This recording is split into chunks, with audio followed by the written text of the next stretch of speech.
বিসমিল্লাহির রহমানির রহিম। প্রথমে ধন্যবাদ জানাচ্ছি সরকার মডেল একাডেমি অ্যান্ড পলিটেকনিক্যাল ইনস্টিটিউটকে যে আমাকে এখানে দাওয়াত করার জন্য এবং আমাকে কিছু বলার সুযোগ দান করার জন্য।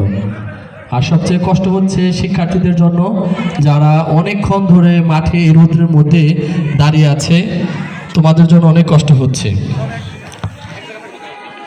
আজকে আমাদের এই সরকার মডেল একাডেমি অ্যান্ড পলিটেকনিক্যাল ইনস্টিটিউটের 12তম বার্ষিক ক্রীড়া প্রতিযোগিতা অনুষ্ঠান, পুরস্কার বিতরণী এবং সাংস্কৃতিক অনুষ্ঠানের আমাদের মঞ্চে প্রধান অতিথি হিসেবে উপবিষ্ট রয়েছেন আমাদের ঢাকা জেলার যুগ্ম সাধারণ সম্পাদক যুবদলের এবং আশুলিয়া থানার যুবদল জনাব মোহাম্মদ তাইজুল ইসলাম তাজুল ভাই। মঞ্চে সভাপতির আসন অলঙ্কৃত করেছেন আমাদের অত্র প্রতিষ্ঠানের প্রতিষ্ঠাতা জনাব মোহাম্মদ হাতেম আলী সরকার সাহেব সহ মঞ্চে উপবিষ্ট রয়েছেন বিভিন্ন অতিথিবৃন্দ এবং বিভিন্ন শিক্ষা প্রতিষ্ঠানের প্রধানবৃন্দ, আমাদের শ্রদ্ধেয় অভিভাবক এবং আজকে যাদের জন্য এই অনুষ্ঠান, আমাদের প্রাণপ্রিয় শিক্ষার্থী, সবাইকে জানাই আমার সালাম ও শুভেচ্ছা। আসসালামু আলাইকুম। কেমন আছেন আপনারা সবাই? আমরা ধন্যবাদ জানাচ্ছি আজকের আমাদের অনুষ্ঠানের প্রধান অতিথিকে, যিনি আমাদের প্রত্যেকটা স্কুলেই আমাদেরকে তার মূল্যবান সময় থেকে সময় দিচ্ছেন এবং মূল্যবান কথা বলছেন, দিক নির্দেশনা কথা বলছেন এবং আমাদের সাথে সাহায্য সহযোগিতা তিনি এগিয়ে আসছেন। এর জন্য আমরা তার যে মূল্যবান সময় থেকে আমাদেরকে সময় দিচ্ছেন, আমরা তার জন্য কৃতজ্ঞতা জানাই এবং তাকে একটা করতালির মাধ্যমে অভিনন্দন জানাই। সরকার মডেল একাডেমি একটা ভালো শিক্ষা প্রতিষ্ঠান, যেখানে শিক্ষা দেওয়া হয়, জ্ঞানের আলো ছড়ানো হয় যেখান থেকে। এই বিষয় নিয়ে আমাদের আলামিন স্যার এবং আমাদের পূর্ববর্তী বক্তা অনেক সুন্দর কথা বলে গেছেন।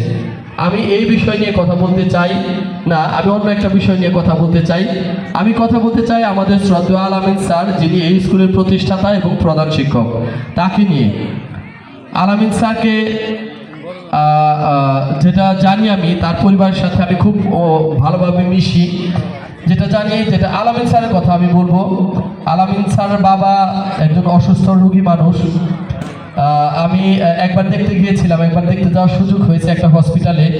তো আলামিন স্যার এবং তার ভাইরা তার বাবার যেভাবে সেবা যত্ন করেন, যেভাবে তাদেরকে ভালোবাসেন এবং আজকেও যেভাবে তাকে সম্মানিত করেছেন, এটা সত্যি প্রশংসনীয় এবং আমাদের জন্য শিক্ষণীয়। শুধু বইয়ের পাতায় শেখা হয় না, আমাদের বইয়ের পাতার বাইরেও অনেক কিছু শেখার থাকে। আমরা যা দেখেছি কি, সেটা সবচেয়ে বড় শিক্ষা। তো আলামিন স্যার, বিশেষ করে আলামিন স্যারের কথা বলবো আমি। আলামিন স্যার অত্যন্ত বড় মনের একজন মানুষ, ভালো মনের একজন মানুষ। আমি তার কাছ থেকে অনেক কিছু শিখি, আমি শিখে আসছি। তো আলামিন স্যারের জন্য দোয়া থাকবে। আরেকটা ব্যাপার উল্লেখ না করলেই নয়, আমাদের এই দুসাইদ কেন্দ্রের সরকারি প্রাথমিক বিদ্যালয়ের শ্রদ্ধেয় ভারপ্রাপ্ত প্রধান শিক্ষক জনাব মীর লুৎফর রহমান স্যার আমাদের মাঝে উপস্থিত আছেন। এই কেন্দ্রের অন্তর্ভুক্ত আমরা প্রায় 30 থেকে 35টি স্কুল আছি, যে 35টি স্কুলকে আমাদের সরকারিভাবে বিভিন্ন রকম কার্যক্রম করতে হয়। আমাদের আল আমিন স্যার, এই সরকার মডেল স্কুলের প্রধান শিক্ষক যিনি, তিনি কিন্তু আমাদেরকে এই 35টা স্কুলকে গুছিয়ে রাখেন। প্রথম দিকে এই স্কুলগুলো এত ছিল না, 10-15টা স্কুল ছিল। তখন কিছুদিন আমি দায়িত্ব পালন করছি। এত কষ্ট, এত প্যারা, এই টিচারদেরকে একত্র করা, ইনফরমেশন উপজেলা থেকে আনা দেওয়া এবং এইগুলাকে মেনটেন করা, এটা কঠিন একটা বিষয়। কিন্তু আলামিন স্যার ইদানিং এই 35টা স্কুলকে কিভাবে মেনটেন করে আমি জানি না। আলামিন স্যারের জন্য অনেক ভালোবাসা, শ্রদ্ধা এবং দোয়া, যেন তিনি আমাদেরকে এইভাবে সেবা দিয়ে যেতে পারেন। আমাদের এই শুধু তার প্রতিষ্ঠানকে না, আমাদের আশুলিয়া ইউনিয়নের আমাদের দুসাইদ কেন্দ্রের যে স্কুলগুলো আছে, তাদের শিক্ষার মান উন্নয়নে, তাদের সমস্যার সমাধানে তিনি নিরলসভাবে পরিশ্রম করে যাবেন, এই চাওয়াটাই তার কাছে এবং তার জন্য অনেক দোয়া, ভালোবাসা। আর বেশি কথা বলা যাবে না, সবাই অনেক কষ্ট করছে। ধন্যবাদ অনেককে, সবাইকে ধন্যবাদ। সবাই ভালো থাকবেন। আসসালামু আলাইকুম। ধন্যবাদ। অনিক আহমেদ ইমন স্যারকে তার মূল্যবান ও দিক নির্দেশনামূলক বক্তব্য প্রদানের জন্য। এ পর্যায়ে